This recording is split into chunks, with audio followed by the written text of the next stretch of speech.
Hello, hello, hello. Welcome. Can you guys hear me?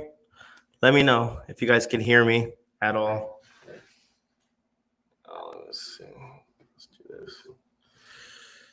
Let me know if you guys can. You guys hear me out there? Anyone can hear me? Let me know, please.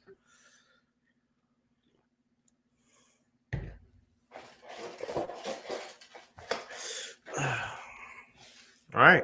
Well, welcome, guys. We have a good show for you guys today. We're gonna have a live Tennessee Titan football player, and I hope you guys are excited. I'm really excited. All right, we got Al. Al's in the house. How you doing, Big Al? Glad to see you, bud. Sorry about this. It's kind of short notice. It was kind of out of nowhere and random, but I've been trying to get a couple people on. It's been a little bit difficult. I hope you guys are all safe out there. It's pretty crazy out, especially in the United States. But thank you. Someone just said nice shirt. Thank you. So before I bring them on, I just want to let you guys know. I do hope you guys looked at my new intro, just starting a couple other things, changing things up. Obviously, as you can tell, I changed up the logo. I got a new intro. So little by little, just working on projects. So just bear with me with basically getting stuff out. Okay. Just getting stuff out and trying to. It's been a little rough, but you know what? We're here to talk about Tennessee Titans, Titan Nation. Where you at?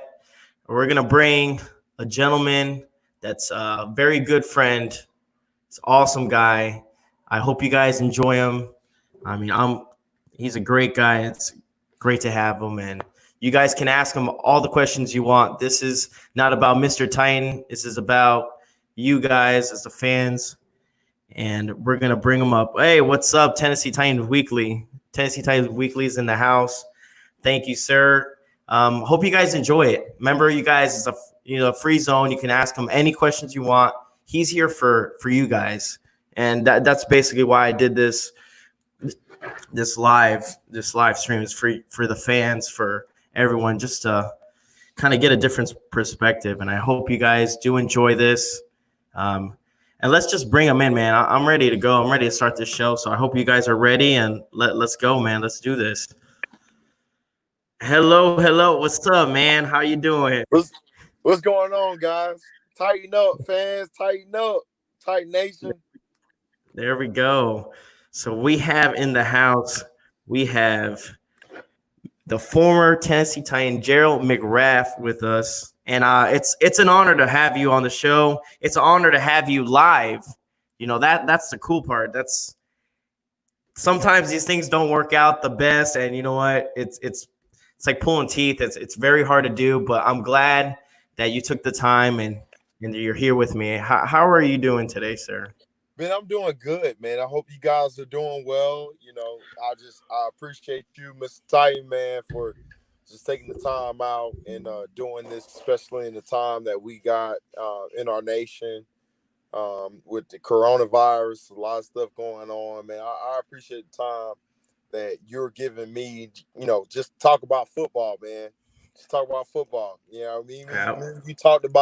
We talked about it earlier, and you know, I just told you, like, man, I'm a fan of football, man. I am a football fanatic, man, and I love it, you know. And so, anytime I can get a chance to talk about something that I love to do, and not only with like the best slept on fans in the nation, when you talk about Titan Nation, man, yeah, like you only make it even more better for me. So I just appreciate you for giving me this moment and this opportunity, man. Thank you. I appreciate you and everything that you do and what you're still doing for the community and stuff. And again, like you said, it is like a kept secret. I mean, Titan fans are so loyal. There's not that many, and we're very low key, but man, they're so committed. And once you put that jersey on, man, it's like you're a Titan for life, and it really is. All right, and then we have a couple people, so I'm gonna interact with people. They got David says, "Love you both, Tighten up." So But that's awesome. hey, I love you. Hey, David, I love you too, man. I love you, man. Tighten There it up, baby. is. Tighten up, baby. We Hey, got I want Zach. Zach says Tighten up to as well. something. See you, Zach. I see you, man. I want y'all to know, man. It's Titan fans everywhere you go. Yep. Like, man, we took a trip to Dallas. I want to say this was my rookie year, my rookie year, maybe preseason, maybe the year after that. But I just want to let you guys know when we left and we were in that terminal getting ready to get back on the bus. You guys should have seen the Titan fans that was there in Dallas, man. Like, so you guys here, you guys are not alone. Everywhere we go, there's Titan fans. We went to Miami when I was playing, I want to say my third year underneath Fisher. Man, there were Titan fans in Miami. Yep, So, I was one of them. Yeah, I was man. one of them. you got, man, guys. You guys are the best kept secret, and Titan players, the organization, people that have came before me, people that are coming after me, guys. We appreciate that love that you give us, because I mean, it's the best thing that you got. It ain't nothing like going to a away stadium and you see that Titan blue in the stands. It ain't nothing like it, especially when you going to San Diego and you playing the Chargers. It ain't nothing like seeing the right Titan blue in the stands. You know, it ain't nothing like that, man. So I just want you guys to understand that as a former player, we appreciate you guys. We appreciate what you do. It's guys like Mr.Titan himself that this is the reason why playing in the NFL means what it means to us. You know, when you got guys like Mr.Titan putting on shows like this, guys, I enjoy this to the utmost degree. I can't tell you guys how much you guys mean to me and what this does for the Titan community as far as the players. Guys, we love this. We live for this, and we play for you guys. We play for you guys that may not be in the Nashville, Tennessee area, that can't come to Nissan Stadium every single week. We play for you guys that live outside of that Tennessee area that continues to support us day in and day out. So I just want to get that quick shout out to all you guys that can't come to Nissan Stadium, but you guys come to stadiums where we play at. Thank you guys so much, because it really impacted my career, and it just made my career that much more greater. That's awesome, man. And it's, again, we appreciate you. And here I'm gonna go through some of the comments, because a couple people are already saying some good stuff. So we got Tennessee Titans Weekly, which was on my show. They say shout out to Gerald, Tighten up. So there we go. Tighten up, baby. Tighten up, baby. We got Eric. We got Erica saying, "What's up, Gerald?" There we go. What's up? There we go. We got Chad. Chad saying, "Tighten up, Colts suck." I like that. Look, I gotta be politically correct. I can't say what you said, but I can say tighten up though. There we go. Tighten up. Al says, "Grab your helmet and let's go. Tighten up." So it's some good stuff here, guys. Great stuff. All right. So we have the first question of the night. All right. And it's going to go to David. David says, who's your dark horse sleeper team this year besides the Titans, obviously? So who is your dark horse sleeper team? Dave, you a student of the game, man, because I'm going to tell you straight up. And, man, if you guys do not subscribe to 104.5 here in Nashville, you guys should, man, because there's a guy called Coach Dave McGinnis, that is one of awesome. Oh my God, he is just awesome when you guys want to get that extra take on Titans football, and I can't do him any more justice if I don't be honest with you. I think the Cardinals are the dark horse this year with the signings that they have. You obviously got Kenyon Drake that they brought on last year. Kenyon Drake has something that he needs to prove. They not only added You got Hopkins. They got Hopkins in there. Which we would call a Titan killers, which I'm glad he's not in Houston anymore. Oh, me too. Don't worry. I think everyone is. I'm glad he ain't in Houston. And they got Christian Kirks, and then you still got a Hall of Famer in Fitzgerald. So like the Cardinals on paper, I think they can do some damage. I definitely think, even though they're in that tough division that they're in, I think that they've got some veteran guys that can actually push that margin of win totals to a positive. So I mean, I'm interested to see what they can do next year. I'm really interested in see what they can do. But if you're going to talk about a dark horse of a team that was not as good last year coming up in the scenes this year, Cardinals would be one of those teams that I would have to mention. Okay, that's perfect. That was a really good start off, icebreaker, So we have big old Titan with a thumbs up, man. He's a good guy. So all right. We got Al Pierce. Al Pierce says, "What are your thoughts on the current Elbys? Will you be able to interact with them and help them grow?" That's a good question. I'm not in that coaching staff or that group to be able to mentor those guys. But one thing I can tell you is Coach Vrabel, he's a defensive guy. And that's one thing. When you got a defensive guy, I can tell you one thing. The number one thing, they're going to make sure that that guy is going to be their linebackers. And one of the things that I saw, not only when Coach Vrabel was here, but even when Coach Mularkey was here, Jayon Brown is a dog. Ooh, he's a dog. I love him. He's a dog. And I got a chance to meet him in person this summer at a camp. He did a camp with New Orleans Darkwood. That was the running back for the New York Giants. He actually went to Fort Worth High School. So he showed up to his camp, and I got a chance to meet him in person.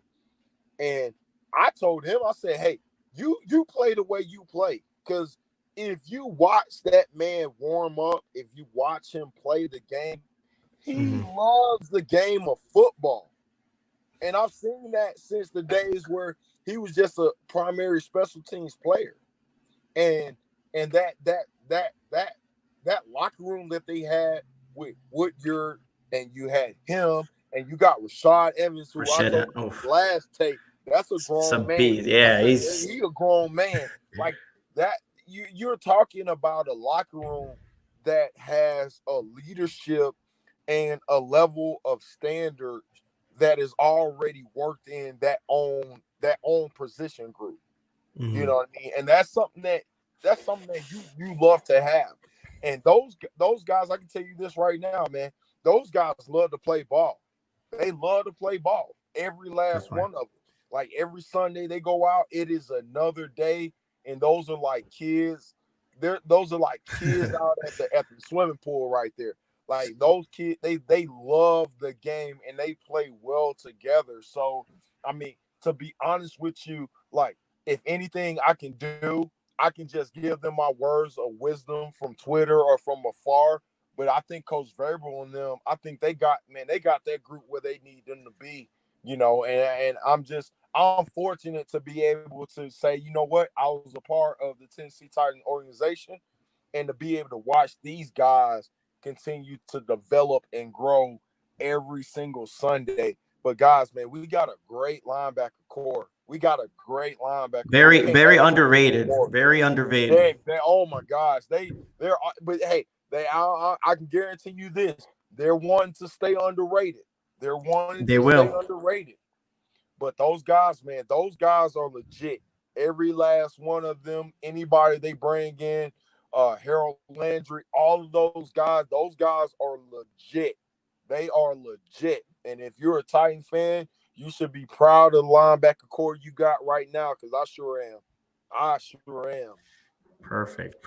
That's a solid answer. Okay, now we have Liz. Liz says, "What are you looking forward to the most this season? What are you looking forward to? Man, Liz, Playing to be football?" honest with you, yeah, man. To be honest with you, Liz, look, I'm a high school football coach. I'm a volunteer here in Nashville at the at Ainsworth High School. Like I want to see us to get back to football because football for me, guys, it was a way for me to separate from my everyday to day life, and it was a way for me to get away. It was a place of peace for me. Like a lot of people read books, a lot of people do yoga, a lot of people do training. I did football. Football was my place of peace and my zing, and it was something that just allowed me to give everything that I had at that moment into one thing, and for the betterment of the team. I'm looking for sports in general because I feel like as a nation, as human beings, we do better when we connect with one another. We do Yeah. better when we connect with one another. I want us to get back to sports, not necessarily just football, but women's softball, And just everything in volleyball. general. It's just anything that involves that team chemistry, that bond to where you're dependent on people outside of yourself to be successful. I really want us to get back to that, especially for our younger groups, because I do feel like that is the catapult of success in our youth in their lives, in understanding how to work as a team, and understanding how to be selfless, how to carry on at responsibility, character, integrity, those things. All Like that you stuff. you Yeah. all that stuff is great, and I'm talking about from pee wee t-ball, baseball, all the way up to travel soccer league. Like I really am looking forward to sports just coming back as a whole, just for our country, because I just know the benefits of sports, and how they can impact our lives, individually, for the It for the for the really good. It really can. I mean, look what's happening right now. I mean, sports is much needed just to kind of get your mind off, real life stuff. Just kind of clear your mind, almost have like a mindset and stuff. It's really important, especially nowadays. Now we have a good Yep. question. I didn't mean guys. You can still leave questions, and I'll get to them. Sometimes if I skip it, I'm sorry. It's just the chat. It just keeps going. But we have from Tennessee Titans Weekly says they want to know who does he think is the most underrated Titan. Oh, that's a great question. Oh man, that's a great question. Oh man. Oh man. I'm gonna say was it Kenny Vaccaro? Was Okay. our strong safety? Yeah. Our strong safety? I mean, you I got wanna Kevin say him. Byard. Kevin Byard, I feel I like would not like Kevin Byers got he's made a name for himself, man. he But has. Vaccaro, man, like guys, you can't sleep on Vaccaro. Vaccaro he is a pro. He is a pro. He's been there, done that. He's been through teams. He's been cut, he's been traded or cut and things of that nature. The leadership that he brings to the table, and hunger, the hunger that he brings to that Tennessee Titans defense, guys, oh man, I love this kid. I love the way he comes to work. It was mentioned this week in an interview that they did that he is missing the competition of training camp. Definitely. He's not missing the competition of the day-to-day game. He's missing the The competition of competition. everyday players on his own team. Guys, that's the making of a true leadership right there, or of a true leader. This guy is a guy that has made a name for himself among guys that have made names for themselves. Um, Hmm. he's a Titan. He's a Titan. You can't talk about Titans defense and you don't mention that strong safety now. Okay. That strong safety, he has implemented himself in this league as a forthcomer, and a guy that is here to stay. And I'm going to continue to support him in his game, guys. You guys need to do the same thing because Kevin Byard it's almost like Batman and Robin. It's It almost really is. it's almost like Batman and Robin now when you talk about their safety positions, and they work so well together, guys. They work so well together, and that's special. That is special, and I want Titan fans to understand how special when you get a duo like that. So guys, man, y'all rally behind our strong safety that we got. Kevin Byard can only be even better when that strong safety position is just balling the way that it's been balling. So guys, let's show Carl all the love that we possibly can, because I'm telling you guys right now, he is one of the best strong safeties out there in the league. That's awesome. So we have the next person. We have Erica Torres says, "Will you be attending any games this season? You both should meet up in person and do YouTube live." So look, we already talked about this. Okay, we've already talked about this, and I told my guy, say, "Hey, you let me know when you in Nashville. We get some spicy chicken. I'm getting them some Hattie beans, baby." Now look, I coach high school football, so Sundays we actually meet up. But hey, for the Titan fans, if you guys want it, if he comes in town, you better believe. Look, I'm gonna invite him over to my house. We can do a session live. So like that. There we go. That is always on the table, guys. Always. It might not be a Sunday take. It might be a Saturday take.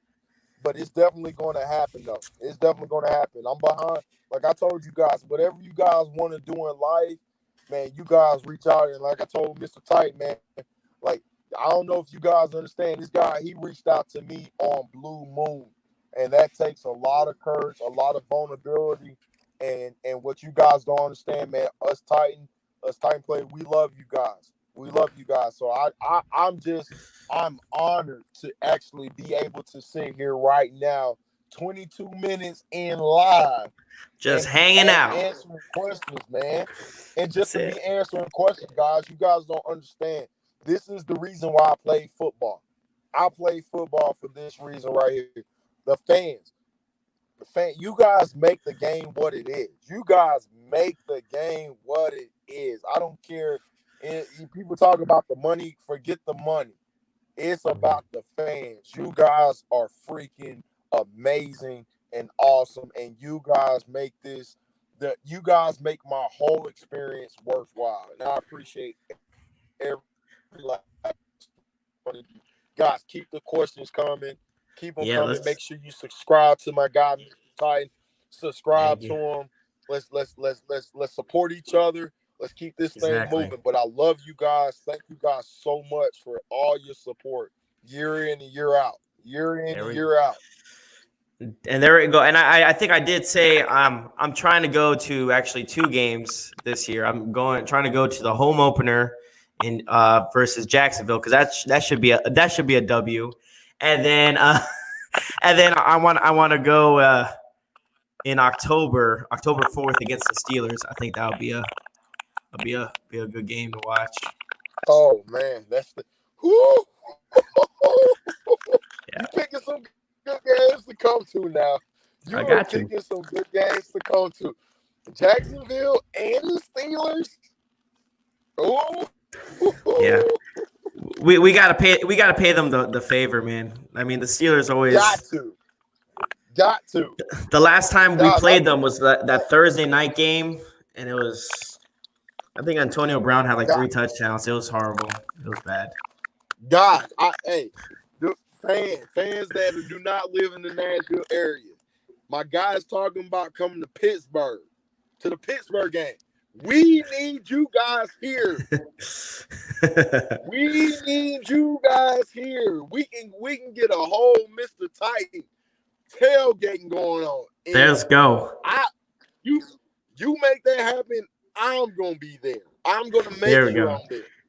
He ain't got nothing to worry about. Well, the thing is, I have a couple people. Again, like you said, Titan fans are awesome. I have people reaching out to me on Twitter already, saying like, giving me their parking lot number. Like, hey, when you're in the game, when you're going to the game, stop by the tailgate. And I'm like, that's awesome. If you have people like that are willing to help you out and just hang out with you. And I'm a stranger. I'm just a fan too. So it's really nice, really generous. Yeah, we need all you guys though, man. We need as many blue, white towels in the stands than yellow towels. Oh my God. And that's the thing too, is between, again, Pittsburgh fans, Bills fans, they travel very well. We all know that. So I think last year it was a little rough because they had so much Bills fans. I mean, it looked like a Bills home game. I hated it, but I mean, Titan fans just need to be there. And that's why you're doing this, and that's why you're doing this show, because I'm a guy that's telling you it makes a difference. It makes a difference when you guys come. It makes a difference when guys show up in the stands now. It makes a difference. It makes a difference. Definitely. Makes a difference. So we have Chad. Chad wants to know, who was the toughest person you had to go up against in practice when you played?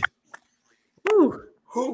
That's a good question. Oh man, Chad, dropping some bombs on you, man. That was a good one. Chad, I appreciate that. I want to tell you, it was a mod. It was our fullback, Ahmad Hall. Ahmad Hall, who was a former military veteran, that got a chance to play fullback, with us, and he played. Man, he was part of the 2K season. His fullback. And I want to tell you this right here, man. It wasn't a day that guy didn't come to work and he didn't give everything that he had. My guy was on special teams. Me and him both was on special teams. And one of the things he used to always tell me before the punt, he said, "You bought that life?" He always ask me. He always ask me for every single snap, for every single punt. He said, "You bought that life?" I'm about that life. I said, all right, let's go. And I'm telling you right now, like, man, it's guys like that. Guys like that. You're talking about a form. He went in the military, got out the military, came back, went to school, got on with the Titans. Fullback position. You guys know fullbacks don't get love the way they need to. Man, this guy busted his, excuse my language for any female. He busted his ass every single day. Every single day. And that was a guy that I looked up to. When I came in, because of that work ethic that he had, and the selflessness that he had. He sacrificed his body every single play to make sure to CJ, Lindell, make sure those guys had whatever they needed, whatever type of block they needed, so they could be successful. Guys like that, like those guys, they don't go unnoticed. They don't go unnoticed at all. And that was one of the most influential persons that I met when I got to the Titans team. Now, don't get me wrong, there was a lot of other people. You got Calvin Navas that he chased down every single play, every single rep, every single day. And you got guys like I had the freak, I had Javon that was still there playing, and you looking at this guy like, oh my God, this guy is oh my God, like you are a freak, like, and just, you know what I'm saying. So there were guys like that. Don't get me wrong. This does not diminish anything that any guys that came before me with the Titans that played. But one of the things that I saw was Ahmad Hall, man, like his dedication to the game, his dedication to work, whether it was the weight room, locker room, his mindset off the field, on the field. That was something that it stuck with me. It's always gonna stick with me because that's a guy that I played beside. And guys, I mean, like, and it's stories like that make this Titan organization what it is. You know, like you're talking about, we're talking about fullback. Fullbacks don't get love, guys. I'm telling you, this guy was one of the best fullbacks in the game at the time that CJ2K, Lindell White, and those guys were yeah, that playing was running back. We had one of the best fullbacks in the game. all right. So we have a couple people that joined us. A couple people asking questions. I'm just gonna get these real quick. Jameson says, "Tighten up, guys." Jameson, he's always on, man. He's a really good Tighten guy. up, Jameson. There we go. All right. Big old Titan says, "Social distancing be damned. Tailgate for sure." Yeah, there we go. We can social distance and still tailgate, my guy. We can social distance and tailgate, my guy. We can do it now. You let me know what game you coming to. I'll put a mask on. There we go. I'll put a mask on. We have, Zach has a really good question for you. Zach says, "Hey, Gerald, Derrick Henry, Chris Johnson, and Eddie George. Start one, bench one, and cut one. Who you got?" That one, I seen this on Twitter. I seen this a lot on Twitter. People have been doing this. Hey, Zach, I'm going to tell you straight up, right now. You know who I'm going to cut? I'm going to cut myself. I'm going to cut myself. I'm going to cut myself. And look, you talking about a 53-man roster, and you need the best roster. I'm cutting myself. I ain't tripping. I ain't worried about it. I'm cutting myself. You talking about Eddie George. You're talking about Chris Johnson and Derrick Henry. I'm going to tell you what you got. You got time. You got time that kind of relapsed over itself, because Eddie George was a once-in-a-lifetime running back in that prime. Then we got a once-in-a-lifetime speed back, Chris Johnson, C2K. And now you get a once-in-a-lifetime running back out of Derrick Henry that could have played in the same era as Eddie George. God, you don't get this too often. This is football at its best. I don't care what nobody says. If you are a football fan and you understand the game, Derrick Henry right now would be one of the highest paid backs back in the day, back when we're talking about Jim Brown, Walter Payton, we're talking about Barry Sanders, we're talking about Clint Portis or Terrell Davis, when we're talking about Jamal Anderson out of the Atlanta Falcons, we're talking about a day and age where running backs were the thing, the big running back. You got a guy that has emerged on the football scene that we have not seen in a long time. So, like, I'm just going to be honest with you. I'm starting every last one of them. I'm starting every last one of them. I'm cutting as a linebacker and a special teams player. I'm going to cut myself, and I'm going to sit on the sidelines, and I'm going to root for them. And I'm just going to sit there and say, okay, we're going to put Eddie George out there first down. We're going to put Derrick Henry out there second down. And then CK, that's it. If it's third and short, we're going to put Derrick Henry. You know what? We might give you Eddie George and Derrick Henry together. You know what? We just might give you both of them together. Like, I'm just, like, when you talk about generational players like that, you got to understand, those are once in a lifetime players, and you got to take that in account. Those guys were special in the time that they played. You can't take that away from them, and I can't take away time that I will play them. I will cut myself, guys. I love playing football. I love myself. I love playing, but at the end of the day, like I told you guys, I'm a fan of football. I know football. I know what is good, what is not. Man, them guys right there, man. If they got to create another spot by taking my spot, hey, so be it. But that's what it is when you talk about the level of talent that them three running backs had. I'm telling you right now, Woo! All right. We got. All I'm gonna say to that is, let me get them 3 running backs on Madden, and we're gonna see how that works. I know you're a big Madden guy. Man. Yeah. So Timothy says, "Tighten up, big dog." Timothy Favors. Tighten up, bud. There we go. All right, so we have another. Let's see. I'm trying to get everyone's. All right. David said, "I love that you interact with us Titan fans, Gerald. You're one of the good ones." So there we go. Hey, but it's just not I'm the good ones. I'm just gonna tell you guys right now, Mr. Titan actually, man, he just went out on the limb and reached out to me. He just reached out to me. It's a lot of us guys, just like myself, man. We want to interact with you guys. We love you guys.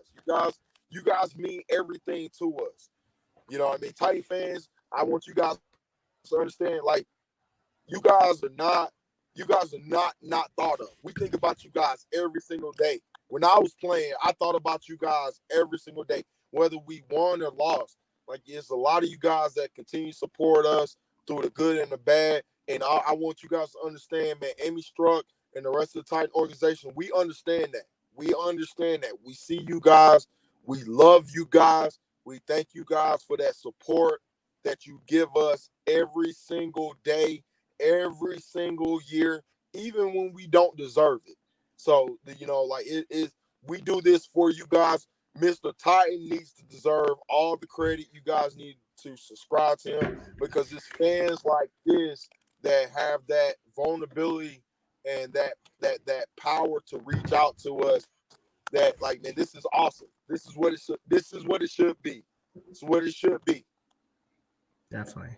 Thank you. Now we have Timothy comes back with a question, says, "What are your expectations for 2020? How far do you see us going?" Super Bowl. Expectations. I'm not gonna say Super Bowl because that's what everybody wants to say. I mean, that's like when you say the Super Bowl, but you don't have to say the Super Bowl because that's kind of already understood. You know what I mean? Like, Super Bowl is already understood. If you walking into any organization office and you're not looking for Super Bowl, then you don't need to be in that office. Like, and that's any team that you play for. Super Bowl is always number one. Always. That's the number one reason why you continue to walk in every single day. That's number one as a player. Now, there's still certain things and goals that you still want to obtain, that you want to make them obtainable to make sure that you are pursuing in that right direction to reach the Super Bowl. Number one thing is win the division. Number one thing should be win the division. Number one, win the division. Win the division. Mm-hmm. Win the division. I'm gonna say it one more time. You got to. We haven't done that, and we haven't done that in a while. You want to win, yeah. And I think, and this piggybacks on what I've heard from the media since I've been here in Nashville, that Coach Vrabel is mentioned. They want to host playoff games. You want to have home field advantage.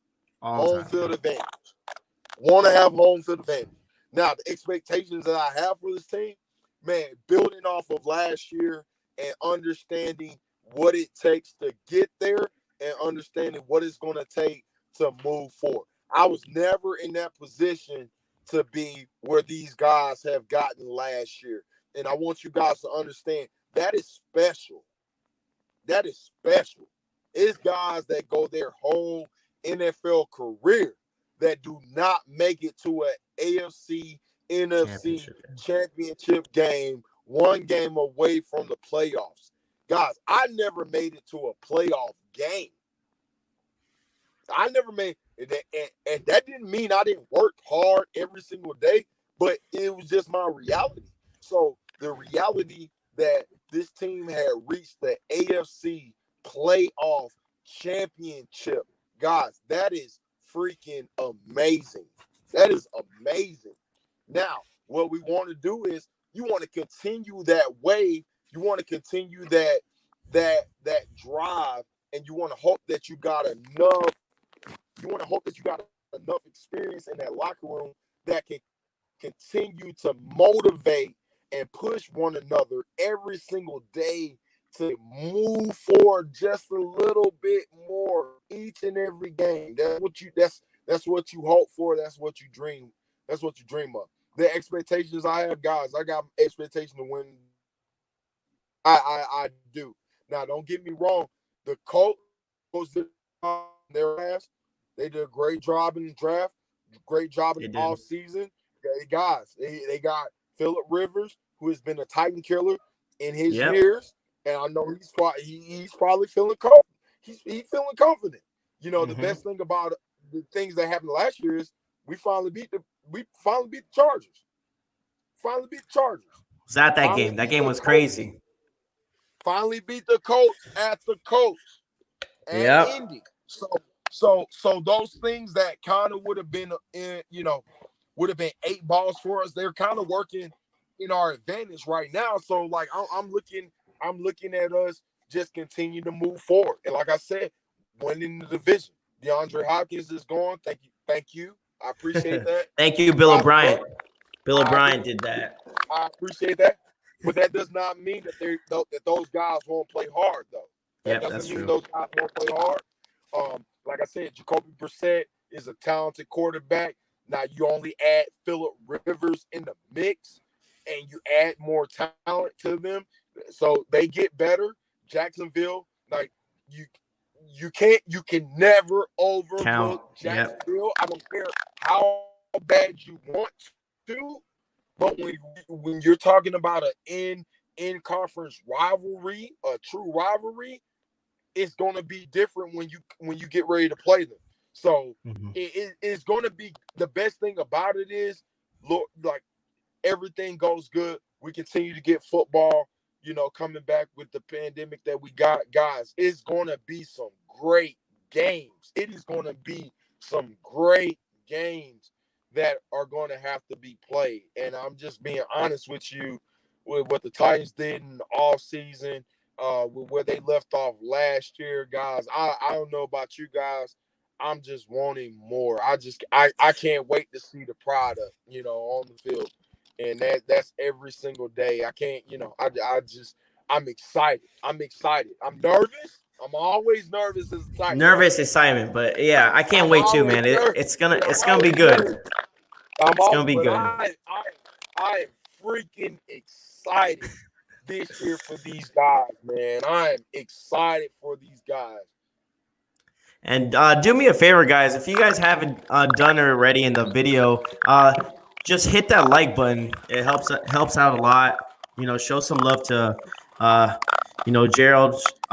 Like the video, and we're just gonna keep going. We got Tennessee Titans Weekly says, "Do you think we are signing Clowney?" And then I'm gonna actually put two questions into one, because the next one we have Al, who says, "If not Clowney, put your GM hat on. Who should go after?"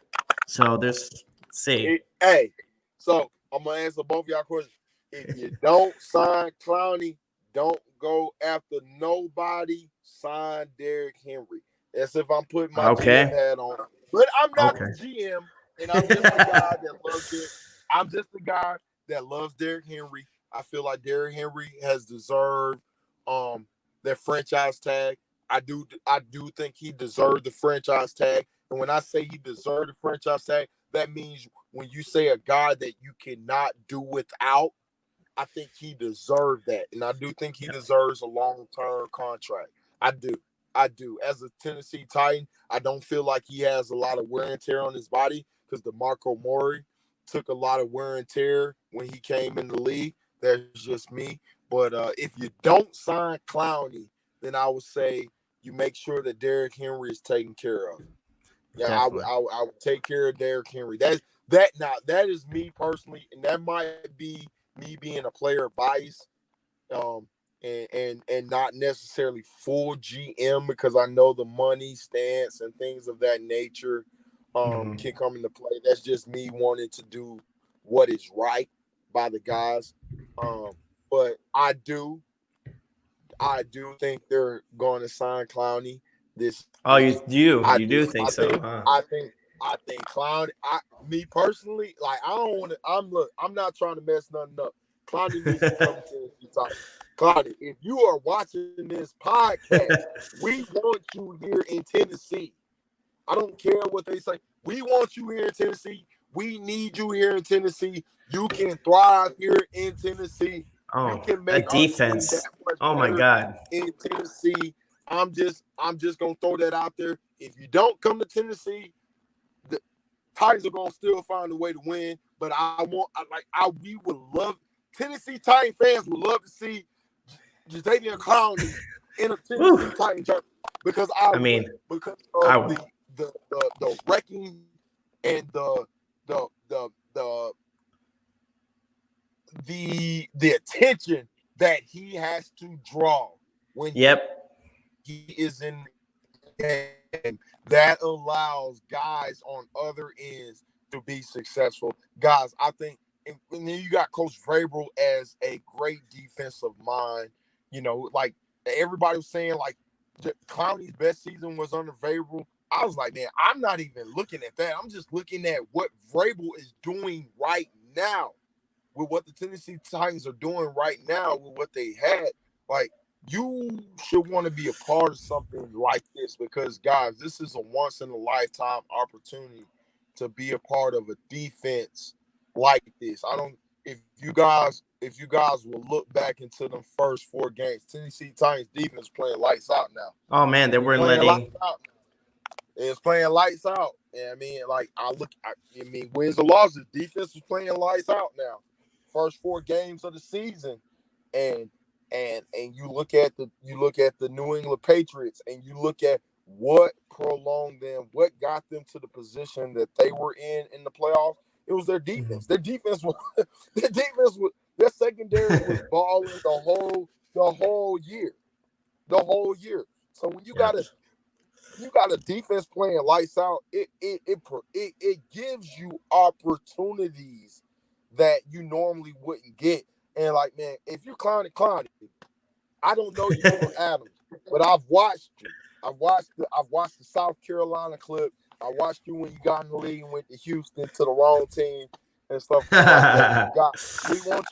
We want you in Tennessee. We welcome you with open arms in Tennessee, my guy. We welcome you with open arms. And you know, like it makes a difference if you get them. It makes a difference if you makes a big difference. If you don't get them, do I think the Titans fall off? No, I don't. Okay. I don't. I think Vrabel and that coaching staff, I think they do a great job with what they already got. But man, if you get them, no. Oh man, that defense is going to be elite. That's going to be disgusting. Whew, that's scary. That is. That's nice though. That gets me hyped up. I'm sitting in my chair like moving because I'm getting hyped up just thinking about it. Clowney, I got you as a free agent in Madden Month. You are on my All Titans team. You're on my All Titans team already. There you go. All right, so we have a question. There's actually 2. She goes, Erica says, do you still talk to Titan players? And then she says, would you ever bring another Titan player on live with you? So do I talk to Titan players? Yeah, I talk to Titan players all the time. I'm in a group with a lot of guys. That's one thing that man, it's not just about being a Titan, but being an athlete. And this is what we talked about. Me and I talked about earlier in the segment. Is when I'm looking forward to, what am I looking forward to happening is sports getting back in general, because that friendship and that fellowship that you get with guys, that doesn't end. It doesn't end. Regardless of what team you go to or whatever happened, we all communicate. Those are some of the best friends that I have. Brett Kern came in 2009. Brett Kern was, man, that's freaking one of the best guys that I possibly know. He is amazing. He lives around the corner from me. I haven't seen him in a while, but I have talked to him via text. Tim Shaw. You guys don't know about Tim Shaw's story. Tim Shaw finished playing with the Titans and end up catching ALS. And I want to tell you guys this. I actually trained. I was training with Tim Shaw. We were training at a Brentwood Park here in Nashville, and I would say weeks later he got it. And then like when you talk about stuff hitting home, that like Tim Shaw hits home to me. So we got, we stay in contact.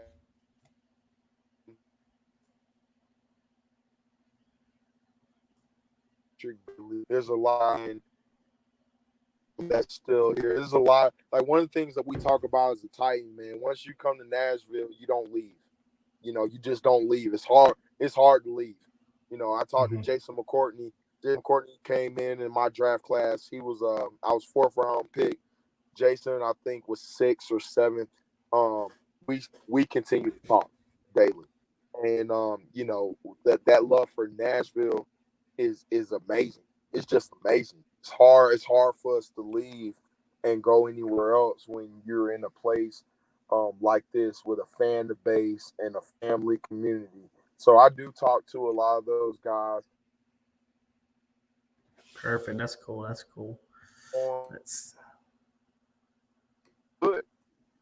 Sure would. I would love to bring some buddies of mine on, and me and Alex had kind of talked about that. So hopefully, in the future, man. Exactly. Yeah. I'm always open for anyone, man. And it doesn't even have to be players. It could be, defensive coaches, offensive coaches. I just like to pick people's brains and just learn from there, man. It's always good. Facts. My style. Liked it. All right. Right. Let's see. Guys, keep the questions coming, guys. This is your time. I told Alex before we got on, like, man, this is your time. Whatever question you guys have, ask. Just keep them going. David said, "Hell yeah, put Clowney beside Simmons with Rabels calling the shots. It puts fire." Jameson said, "Agreed that the Titans need to clinch the division title, and this year the sky is the limit for the Titans." So, facts, Jameson. You know it. Hey, like that's always number one goal. You want to control your destiny. Controlling your destiny is winning your division. That's always number one. And then we take you move on from there. But one of the biggest things that I think for the Tennessee Titans, and I'm not saying anything that anybody else is not saying, and owner Amy Struck or Coach Vrabel or anybody else that is in the Tennessee Titans organization, you want to host home playoff games. It makes a difference. It makes a difference. If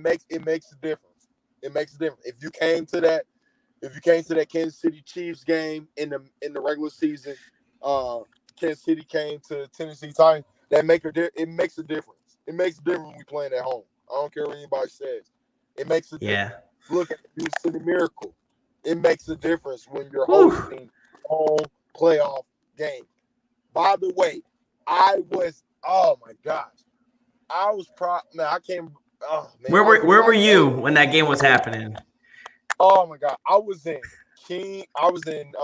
Camden County, Georgia. My dad was in the military in My dad was in the military in Kings Bay, Georgia, in the Navy. Okay. We were at home watching that game live, and Jacksonville had got that team. And so we were like literally 30 minutes from Jacksonville. So my dad got us Jacksonville starter jackets and everything.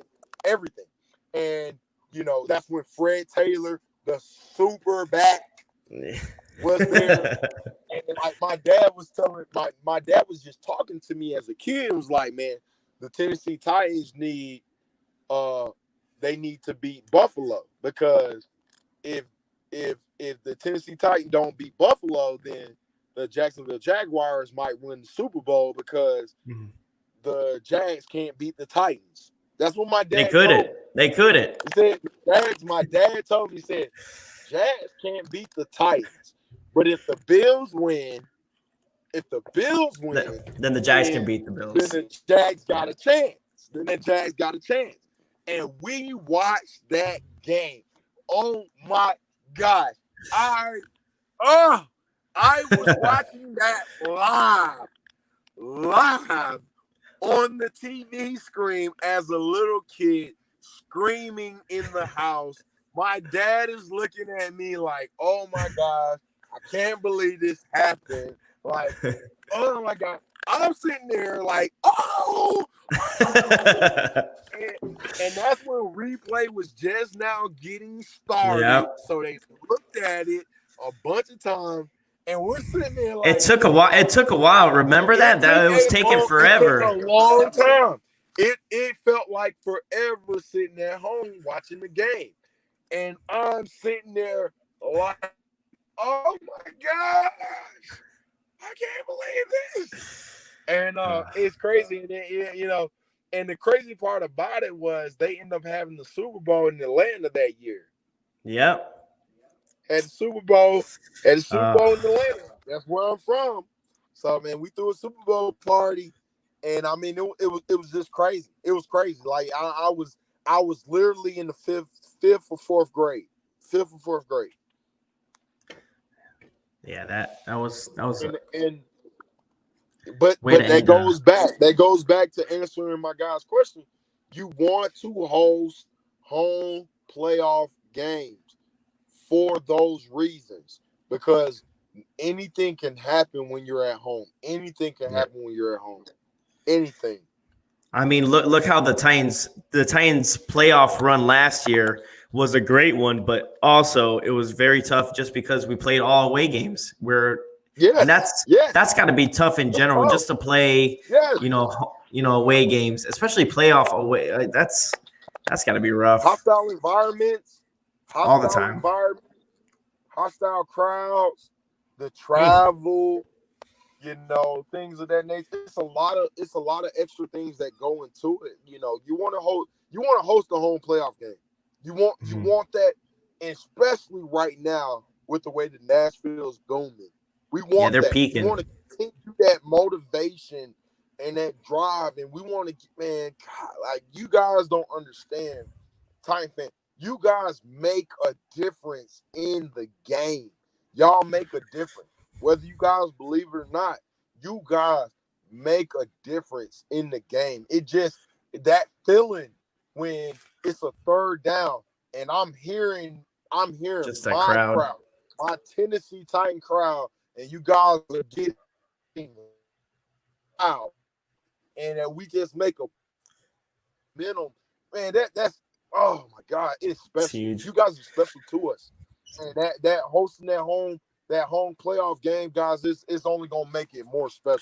Well, look, like we talked about, I think we talked about it before with the Predators, how when they had that run, it was just crazy. Like downtown, like Broadway was packed with yellow jerseys. Oh my God. And they made it Smashville, and they had that where they were smash. It was awesome, man. That environment. Like I'm not a Predators fan, but I mean, I enjoyed it because you saw the passion and all those people that came out. Broadway, it looked like the NFL draft again. It was so many people there. I was just like, oh my Lord, Broadway was ridiculous. So imagine a Tennessee Titan home game. Like, oh my God, that would be nuts. Crazy. I told a buddy of mine, I'm like, I'll definitely go if they win the division and they host a playoff game at Nissan Stadium. Count me in, and we're going to tailgate. We're going to tailgate, baby. Face paint. I might have face paint on my face. I'm gonna be so hyped, right? I'm telling you, guys, I love football, man. It ain't nothing like it. Like, oh my gosh, Oh, there we go. I mean, it just it'll just be crazy. Okay, we have a buddy of mine, Ed. Ed is in the house. He says, "I'm here, Mr. Titan. Let's go, Gerald." So Ed is a good guy. Edward, I appreciate you, my guy. I love that jersey you got too, my guy. Love it. There we go. All right, but like we were saying, man, we also have Lex Diamonds. Lex Diamond says, "Good vibes." Hey, man, he said, "Great show, bro." Hey, man, I'm just trying to give it to the subscribers and to everyone out there, man. Just give someone else a little change of pace and something that people can watch and enjoy. And again, just talk football and just not listen to me talk, but actually listen to a professional football player talk. I mean, that's what we want to know what you guys are thinking, and it's just curiosity, And again, Yeah. we want to thank McRath for joining us. It's a good show, and we're just gonna keep going, man. I'm having a great time, man. I'm having fun. Hey, if you have not subscribed to my God, hey, go ahead, Ed. Go like that video. Like that video. Get it out there. Support. Hey, we gotta support one another, Titan fans. Support Titan fans, and likewise, guys. This is all for you. This is all for you, y'all. Exactly. I mean, reach out, man. I'm telling you guys right now. He did not know me. We do not go back in the day. We don't have any background. He reached out to me on a limb. He took a chance by faith in God. Like, I'm just telling you, man, make sure you guys reach out and subscribe to him, man. He's a great guy. He's a great Titan fan. I'm like I told him, and I continue to tell you guys, I'm honored just to be on here. I'm honored to be on here to begin with, because there's plenty more other Titans that have came before me, after me, with a better pedigree than I had. So I am just appreciated, and I'm honored the fact that, he will reach out to me. So you guys, I love every last one of y'all. Make sure y'all subscribe to him. Guys, this is for you guys. It's for you guys. Yep, so everything's for you guys. That's it. So we got Big Al. Big Al says, what was one of the most memorable plays in the games you played in? Ooh. Big Al dropping some. So all right, let's hear it. This. We played Arizona. We were playing Arizona Cardinals in a preseason game. Okay. And that's when they had Benny Wells from Ohio State at running back. I remember that. That's crazy. And I got in the game. And they ran a zone play, and I hit the gap, and I tackled them in the backfield, and it was smooth. And I was a rookie. That was my rookie year. We actually got Carson Palmer. I think Palmer we actually got Palmer fired. Really? we scrimmaged Arizona, and we played them, and we just demolished them. And I think I want to say Carson Palmer was the quarterback, or whoever it was. They got fired, and like, oh my God, like, I hit the hole. That's gotta feel good. It was just, man, it was a surreal moment. You know what I mean? It was a surreal moment. Like, it was a surreal moment. And it was in Nashville. It was at home. And it was just, golly, man. It was crazy. It's crazy, man, because you're a rookie. You don't get that many reps. The reps you do get, you got a ball on them. And to make that type of play on that type of running back who was, he was a rookie just like me, with a pedigree, and to make that play, man, that was just a confidence builder, man. It was a confidence builder. And not only that, but, it was in the midst of playing with Keith Bullock, David Thornton, Stephen Tully. You got guys like that in the room with you, and to make a play like that in front of them, it was a humbling and a good moment for me. That was one of the most memorable moments that I had, just because it was earlier in my career before I actually got a chance to play. There were other more memorable moments, but at that time, man, you being drafted, that's the one that stuck out. Yeah, you being drafted as a 4th-round draft pick, guys. I, like, in my mindset, I had to make the team, and so plays like that, those were plays that stuck out to me, that kind of helped me stick around longer, and stuff like that. So that's awesome, and good question. Now, keep them coming. Keep them coming, guys. Keep the questions coming. Again, I'll eventually get to your question. Just give me a little time. So we got Timothy says, "Are you completely sold on Ryan Tannehill carrying his success from last season to this season? If you look at the tape, the talent is there, but there still seems to be a lot of doubters." It's always gonna be doubters. Always gonna be doubters.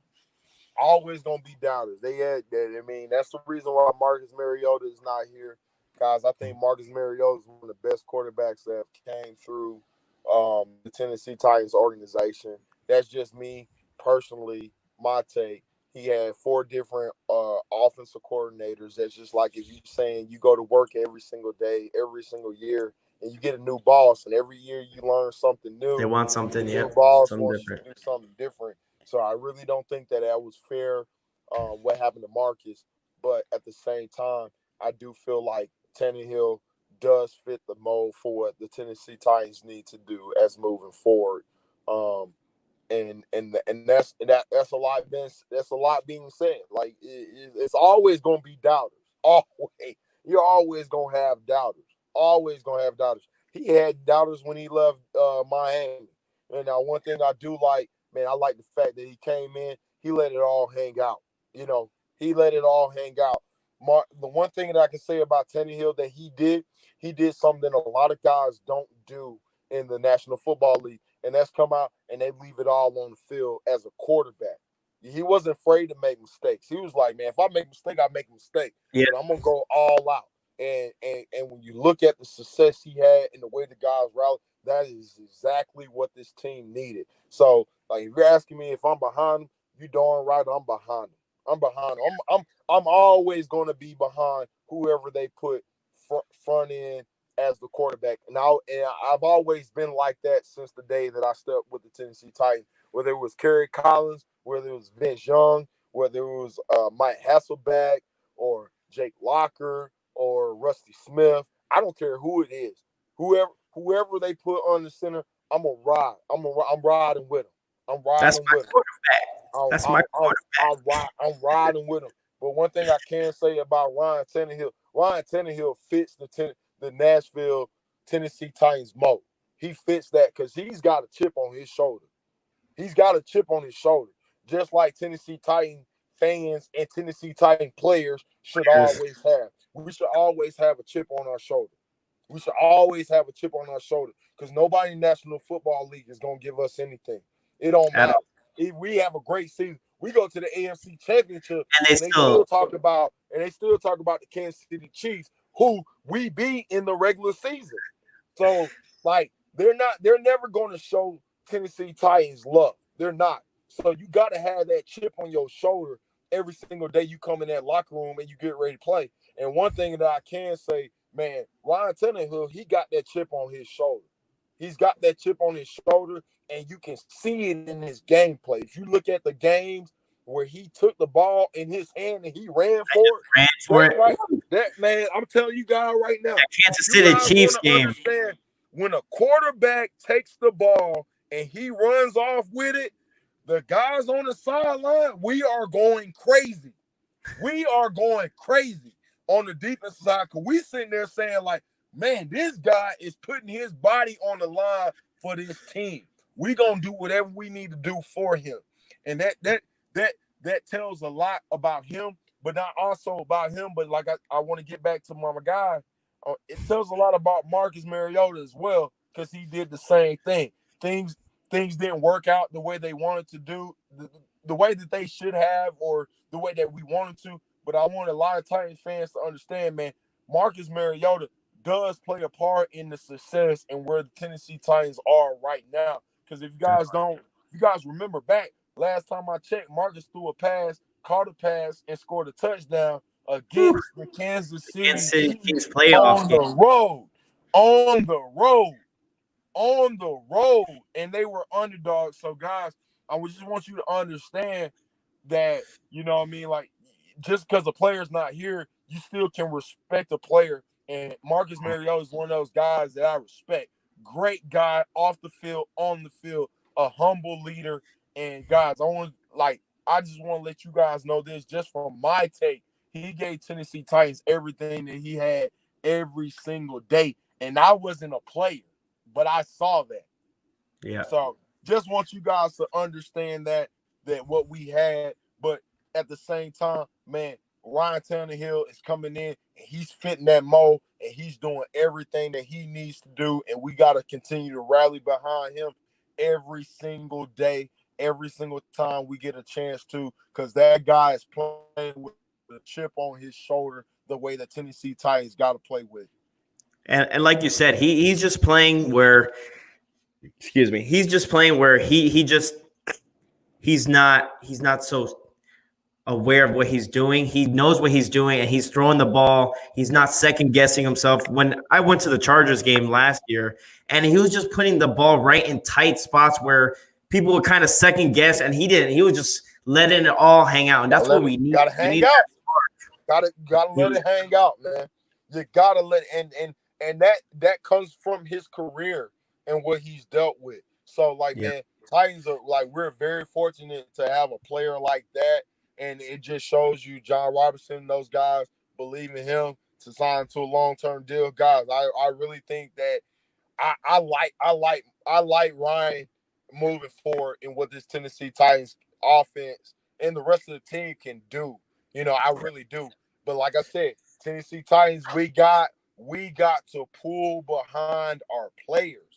We got to pull behind our players, whether it's good or bad. We got to let them know that, look, we riding with you. We ride. Yep.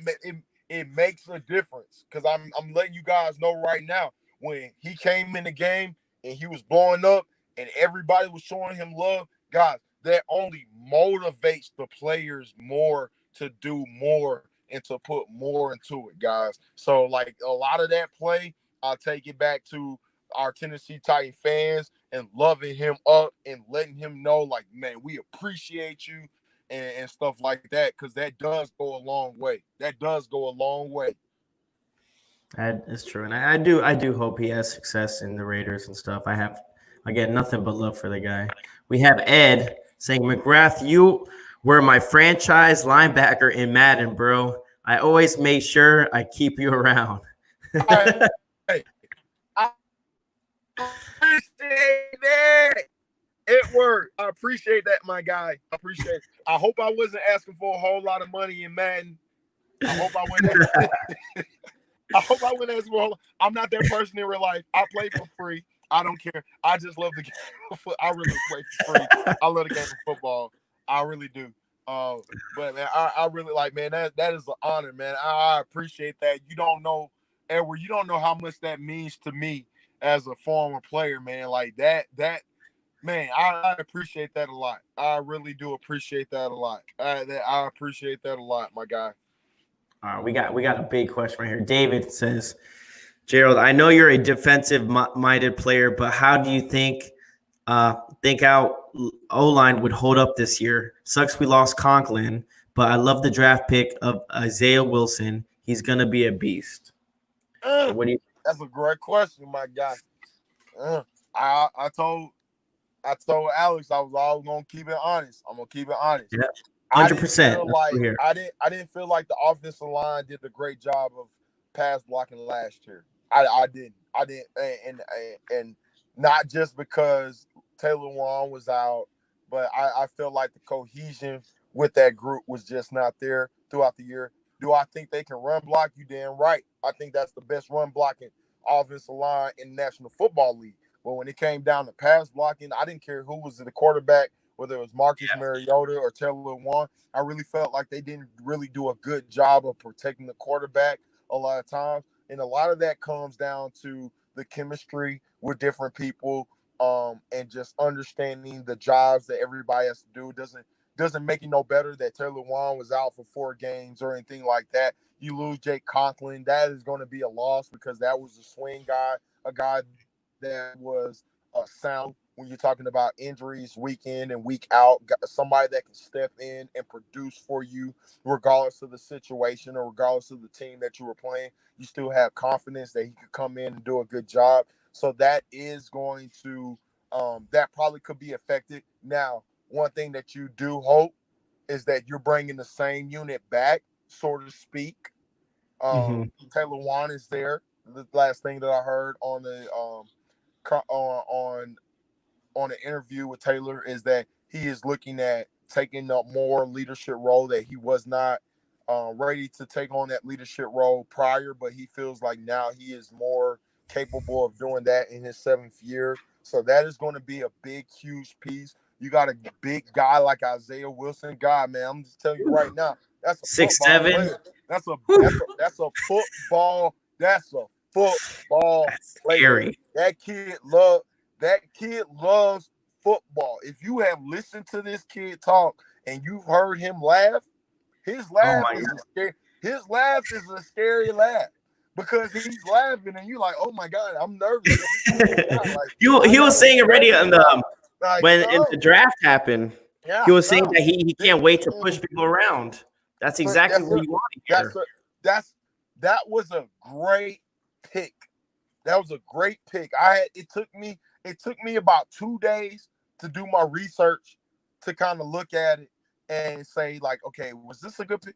That was a phenomenal pick that we made. And I'm telling you right now, this offensive line can be freaking phenomenal. Phenomenal when you're talking about everybody being there come day one. And you're looking at last year where Taylor Lewan was there for all the camp, but then was gone for the first 4 weeks. So we can see a totally different offensive line this year than what we saw last year. One of my biggest things, like I told you early on, is my biggest thing is the progression in communication with pass blocking and pass protection. Like, that's my biggest thing. I'm not worried about the run blocking. They got that down. The pass blocking early on in the season is going to be the biggest detail, and that's going to really allow Ryan Tannehill to play at his best. You know what I mean? That's going to allow him to play at his best when you can get that done. So the skies really is the limit because we can see a unit that can work together from day one that we actually didn't get a chance to see last year because Taylor Lewan had to miss the first 4 games. So we can see a tight-knit unit from day one, which I'm really anxious to see. And I really think that they'll continue to grow. And if the reports and stuff with Taylor Lewan taking over this ownership of trying to be leader at this point in time, if he can really do that, now it really can be beneficial for that offensive line group and for this offensive group as a Titans as a whole. So I mean, I'm like, it's a lot of stuff to be excited about this year. You know what I mean? Yeah. If you look at last year, last year was last year, but there are a lot of initiatives and a lot of things that you really can hang your hat on and sit up and say, you know what? Things could really start off different than what they did last year just because of the things like I mentioned with Taylor Lewan missing the first 4 games because you guys like it made a difference. It made a difference. It really did. It did make a difference. It made a difference. As much as you want to say one guy doesn't make a difference, it made a difference. So if we can get that,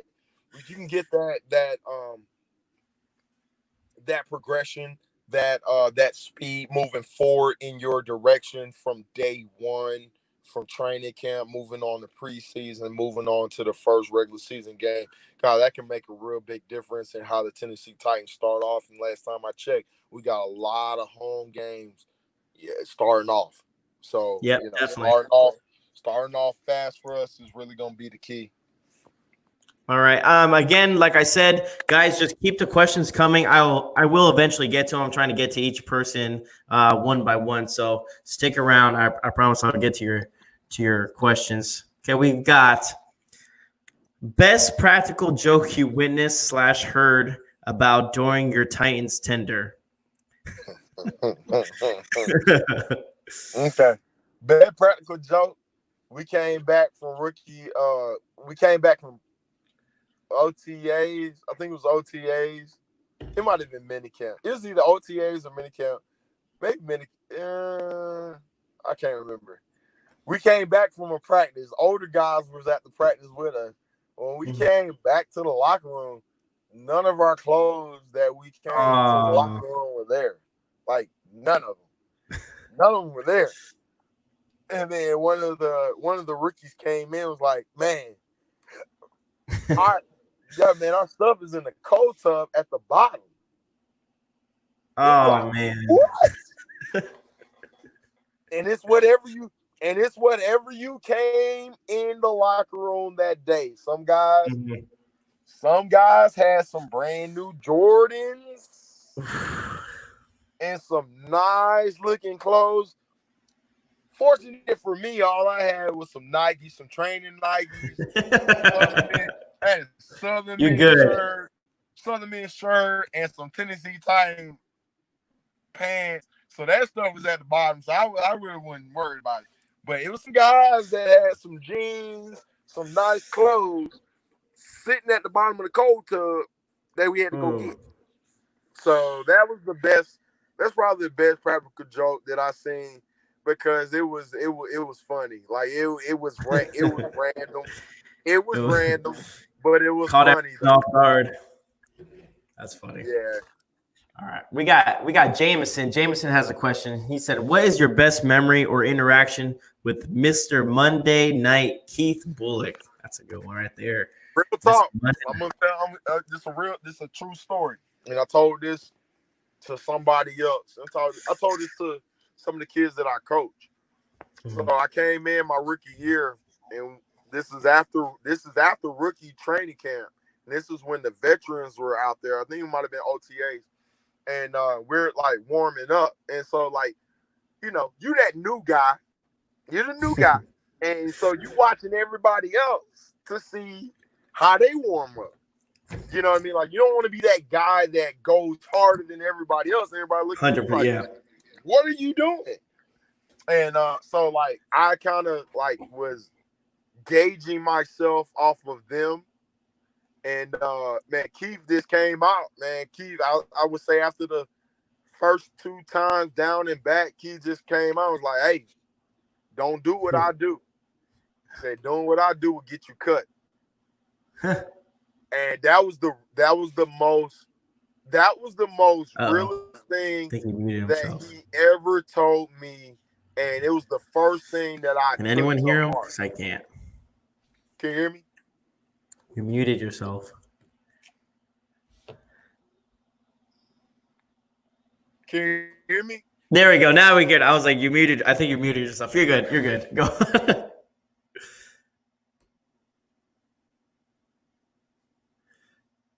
Can you hear me? Hello. There we go. Now we can. I was like, what's the last thing you heard? You said, let's start from doing what I do will get you cut, and we'll go from there. You kind of went. So yeah. So Keith Bullock, man. So like we're going through the drills, and I was trying to keep up with them, and he was just saying, hey, don't do what I do. Doing what I do will get you cut. And that was real. That was real coming from a vet like Keith and me being a rookie. And that right there just showed me, like, look, I got something to prove every single day. And I like, you guys don't understand how much I appreciated that from Keith to allow me to understand that at that moment. That's something that he didn't have to do, something that he did. I want you guys to understand that Keith was always a great teammate.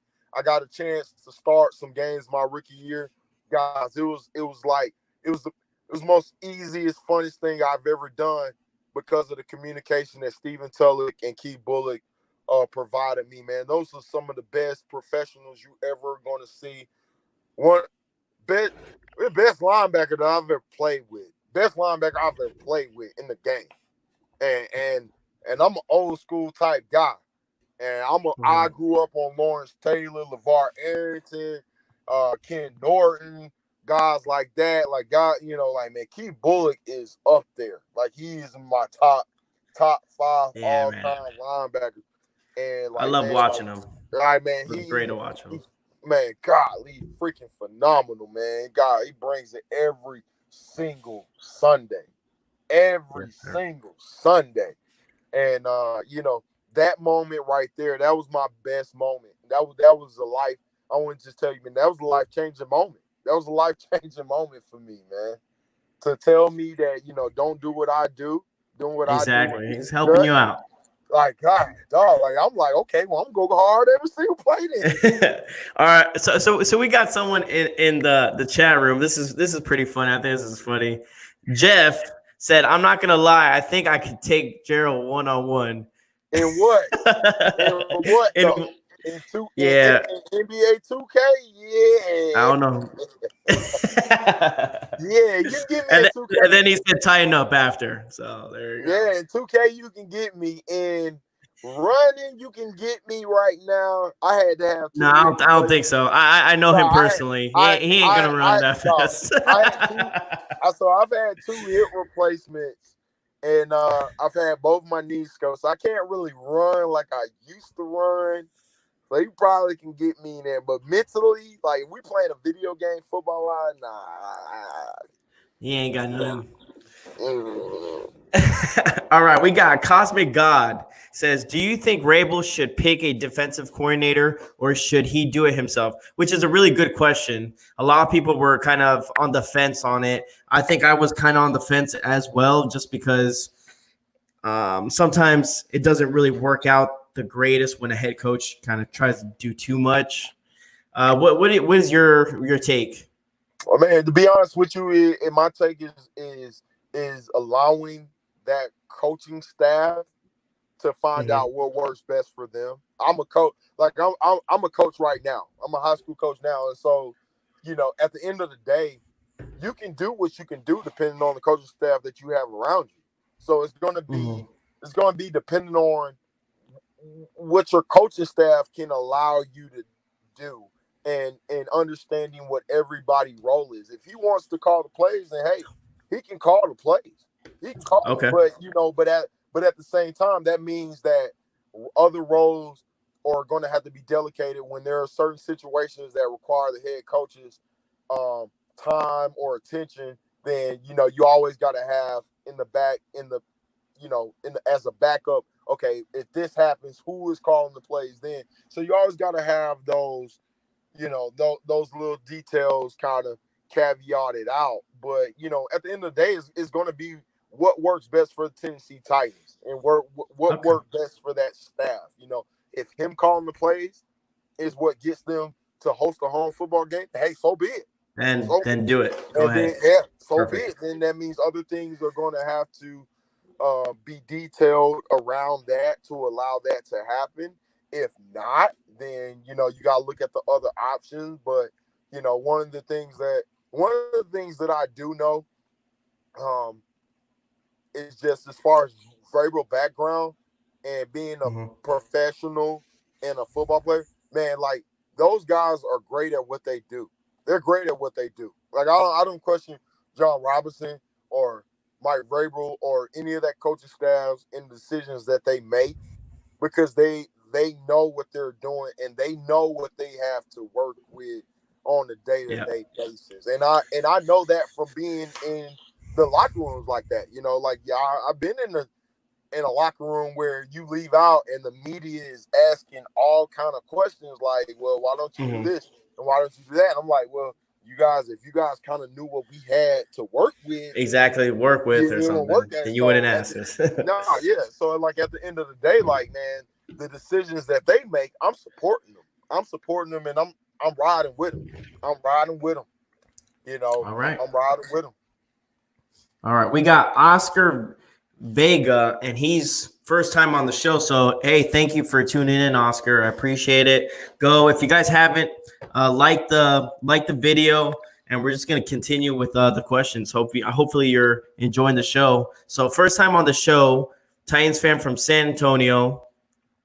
When they were the Oilers, want to know your thoughts on who would be our backup, I think, middle linebacker. That's a great man. You see, Oscar, you thinking the same way that I'm thinking, because that was one of my things that I was asking about with the draft. So me personally, just as far as you got Rashad Evans, you got John Brown, you got David Long, and then you had Woodyer. So like Woodyer's not back, if I'm not mistaken.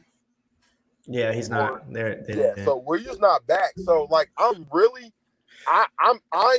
I am still like, I'm asking that question as well, because that was a position that I felt was very, very key and very pinnacle to the Titans' success last year. Um, when Jayon got hurt, when Jayon would get hurt, and then you still had Wesley Woodyard that could still come in the game. Then you had David Long that had to come in versus the Patriots and stuff like that. That was a question that I had been asking throughout the draft. Was the Tennessee Titans going to draft a middle linebacker to kind to replace John Brown? Now, there's a lot of things that you can possibly do. You can bring in veteran guys off of free agency. You can always bring in guys off of free agency, off the bench. And so that's one thing that they probably have in their back pocket. I'm pretty sure that they got some guys that they're probably going to bring into camp. Who would be those guys that stick? I'm not necessarily sure.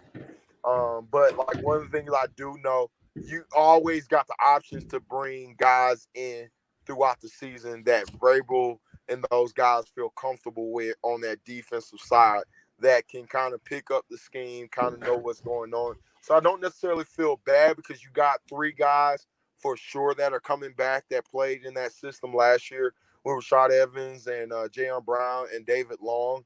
You definitely will want some more depth, but I'm pretty sure that Harold Landry could probably step in that role as an inside linebacker. You know, you just added Vic Beasley to the group. So, I mean, like, I'm pretty sure that the way that they're teaching them is probably multiple positions. It's not just outside, but it's more so outside and inside. So I'm pretty sure that some of those guys that play outside could be versatile as the inside linebacker. But that is a great question, because that was one of the questions that I had kind of asked a lot of people, was like, kind of scratching your head on, right? Yeah, like, would you add an extra draft pick just to pick up a 5th round linebacker? You know what I mean? Like, would you just pick up an extra body? You know, so that's a great man. That's a great question. Great question, my guy. So thank you, Oscar, for that. That's a lot of people was a don't really ask good that, question.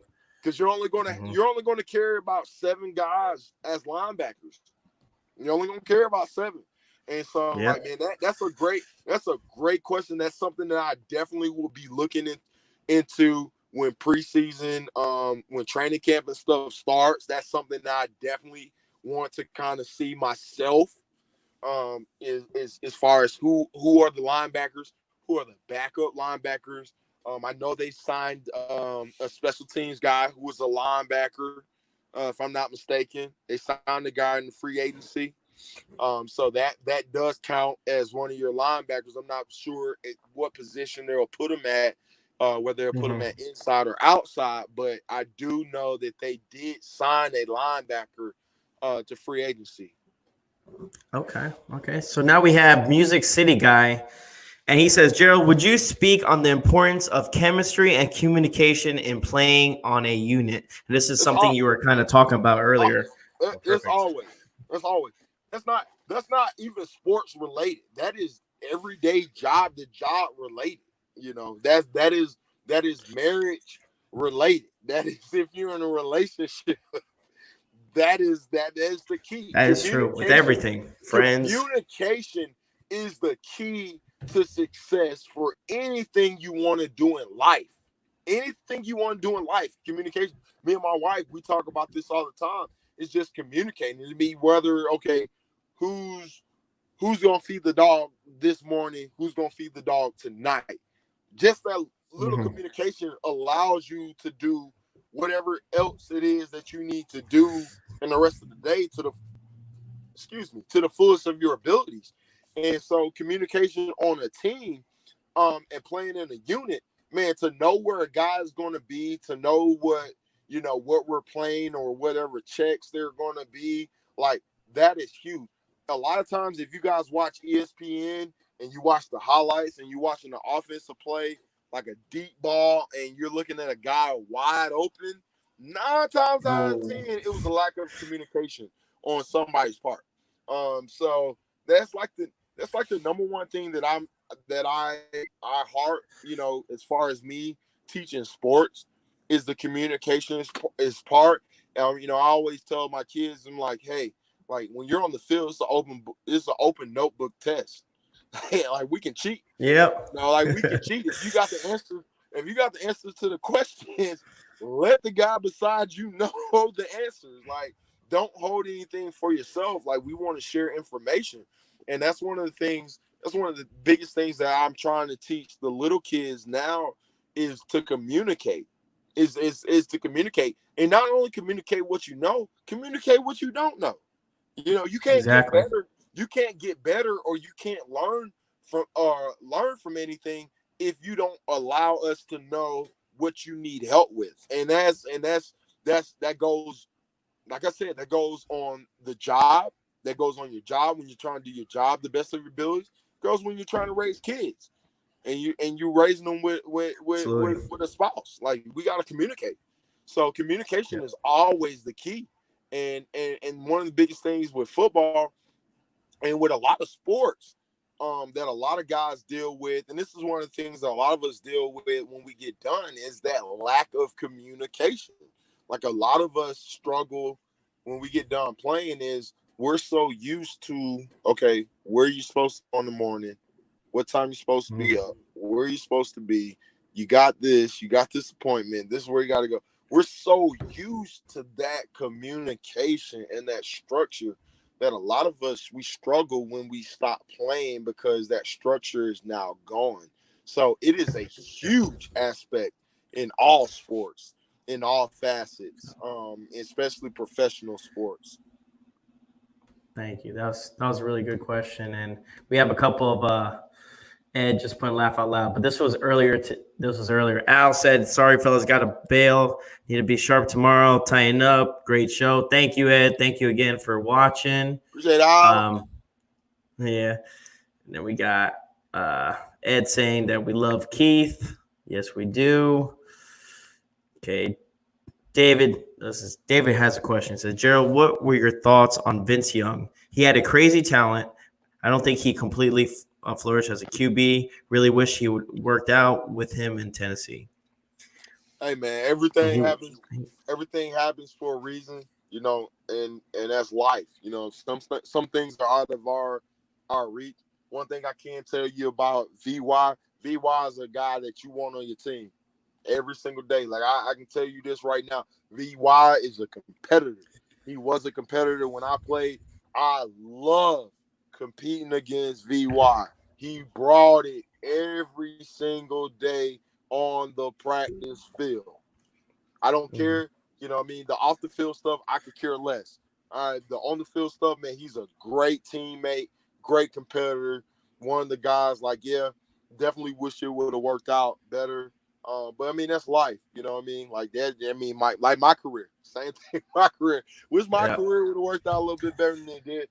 But one of the things that you do cherish is the moments that you do get. And he had some great moments with Tennessee. And in college and high school. His career was special. Vince is a special player.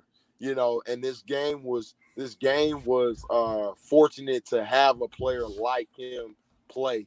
Like I said, like, I'm just glad to be able to have played with him, because that competitiveness that he brought every single day, like, it rubbed off on me. And like, I watched him and Reggie Bush in a national championship game in college. Yeah, that was so, like, to be, you know what I'm saying? Like, and he was to me, he was like a god, man. He was like a god. Like, he was like God. Like, I'm like, hey, this guy, I'm about to play with Titans with Vince Young.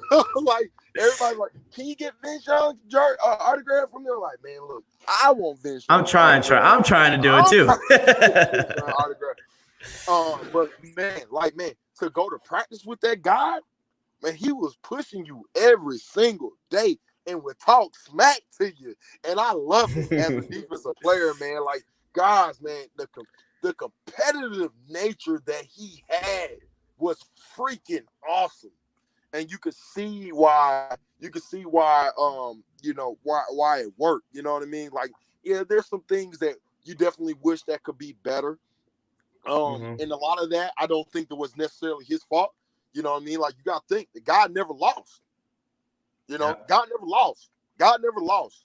You know what I mean? And I try to use some of the interference or the instances that I have with some players that I've met to teach some kids of myself, because a lot of my kids that I teach, they want to win every single game, and I'm sitting there telling them, like, look, you don't need to win every game. Some games that you lose, you need to learn from them. You know what I mean?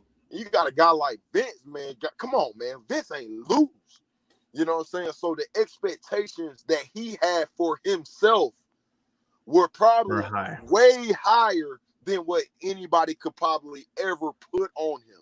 You know what I mean? A lot of people don't understand that. So there's a lot of things that go into it when you talk about the psychological aspect of a player, not only a quarterback in the National Football League, but, man, Vince was one of the best quarterbacks that I've ever got a chance to play with, and it was an honor to just to go against him in practice on a day-to-day basis. Like, he made me better. He made me better without a doubt, you know, and I can guarantee you a lot of other guys can say the same thing.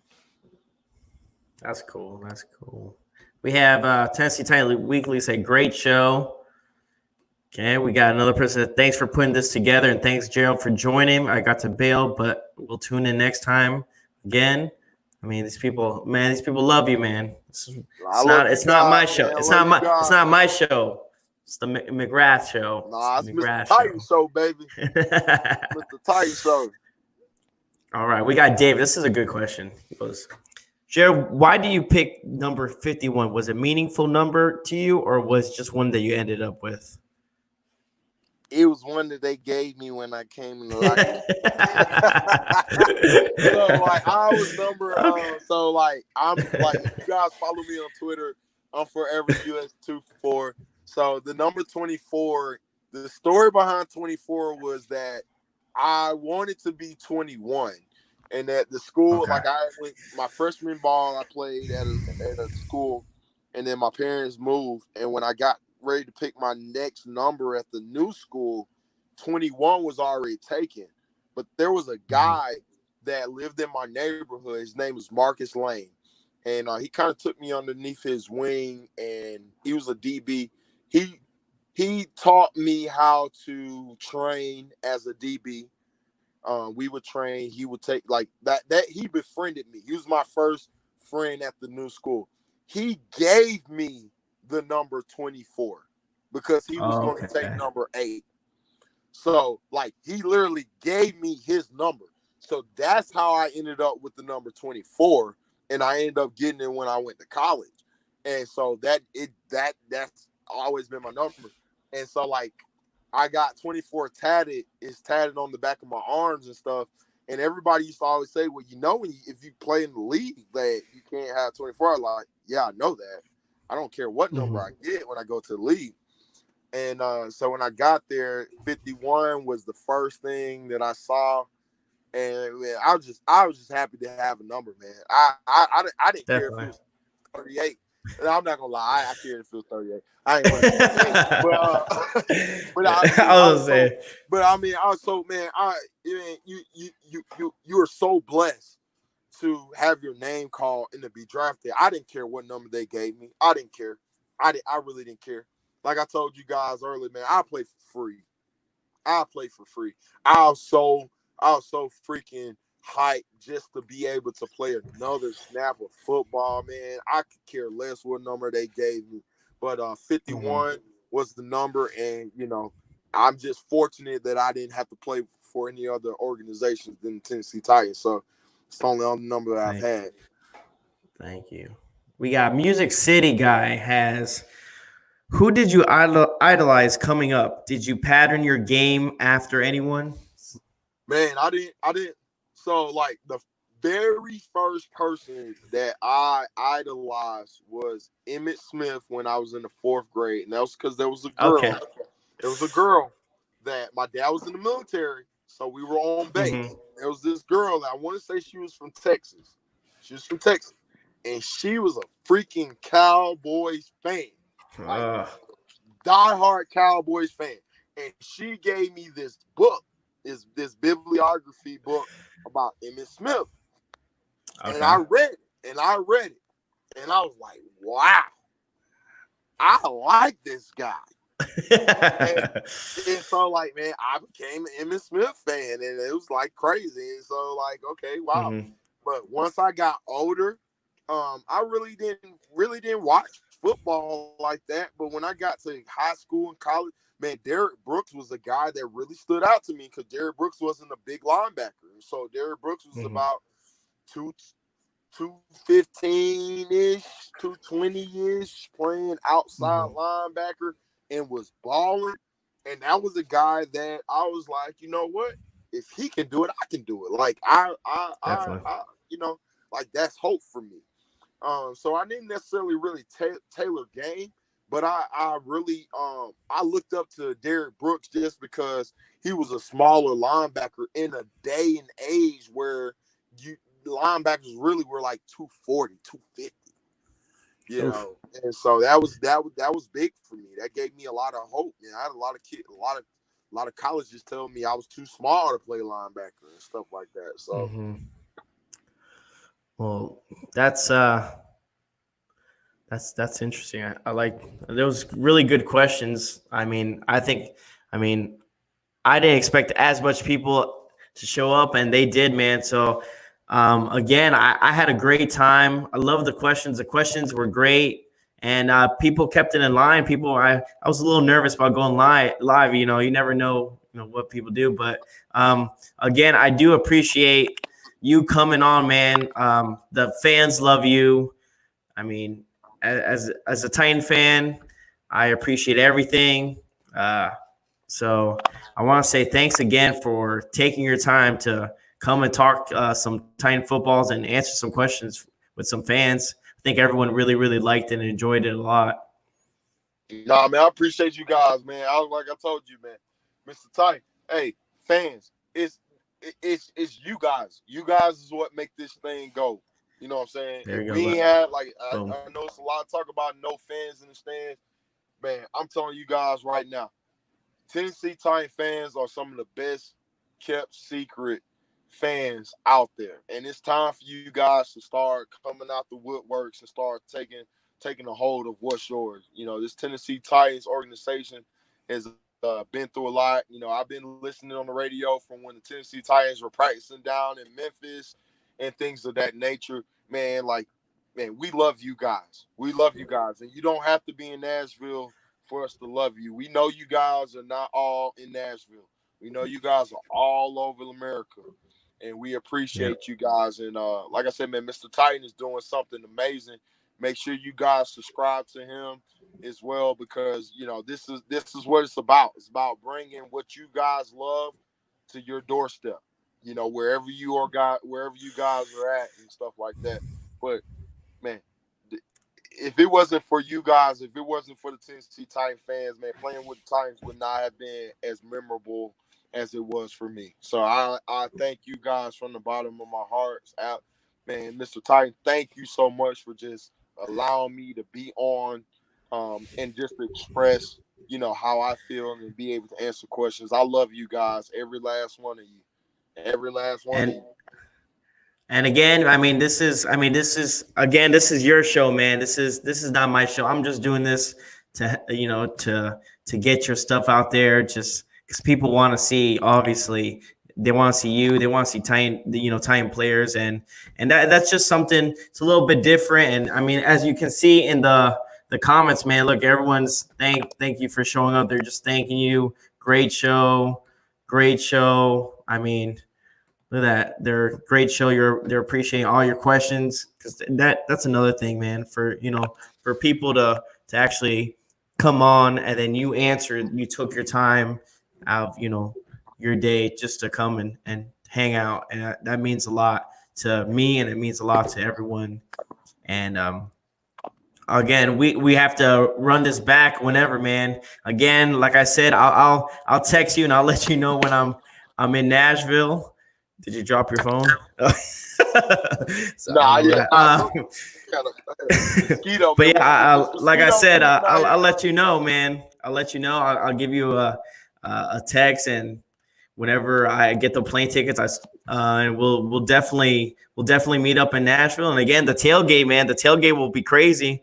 I might have to set something up with that. That'll be cool. That'll be really cool.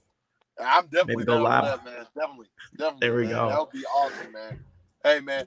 Make sure you guys, like I said, make sure you guys subscribe to my guy, Mr. Titan. Thank you guys, everybody that was on the chat. Make sure you guys forward, retweet the show to your friends and stuff like that. Guys, this is all for you guys. This is Titan Nation, baby. This is us. There it is. It's time for us. It's time for us to stand up, baby, and take our mark in the National Football League. I'm tired of watching New England Patriots, Baltimore. It happens, man. Steelers. I'm tired of seeing all these other no.